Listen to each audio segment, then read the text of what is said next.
Hi mga best, dito nga pala ay gagawa ako ng ulam namin ngayong tanghali. Uy, sana all!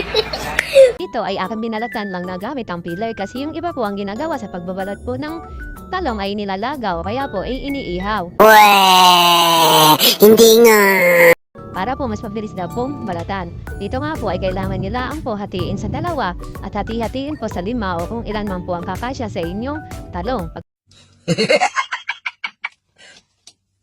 Dito nga po ay marami na kayong magagawa sa 2 talong. So bali may 4 na po akong talong dito.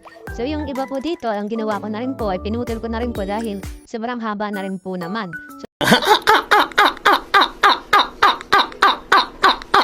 So yung iba naman po dahil makapal ay ninipisan ko pa po dito sa part na to.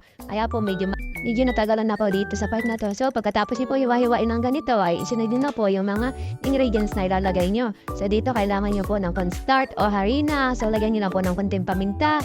Then lagyan niyo po ng mga pampalasa para po mas marap po yung lasa ng talong. So dito kailangan niyo lang po pagdalawahin. Yung isa po ay tutunawin niyo at yung isa ay hayaan niyo lang pong powder para po pag naibabad niyo na po dito sa basa na to ay siya naman pong pagugulungin nyo dito sa kabila. Hindi nga.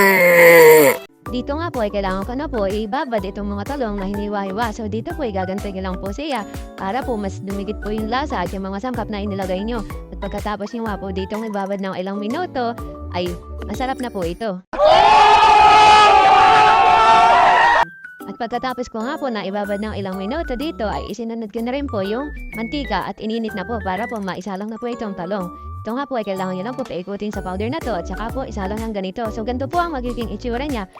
Pag isinalang nyo nga po sa mainit na mantika, so kailangan nyo lang pong ibuka-buka po ng ganito. Yung talong na hiniwa-hiwa para po maluto po yung mga nasa gilid.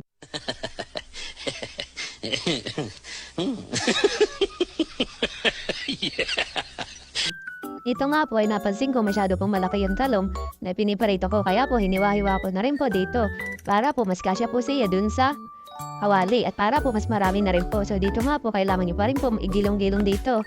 Pag gilungin dito sa may powder para po mas lasa pa rin po. Dito nga po sa powder na to ay nilagyan ko pa rin po pala ng lasa para po once na ipinarito po ay may lasa pa rin po yung powder na itagilungan nyo ng mga talong.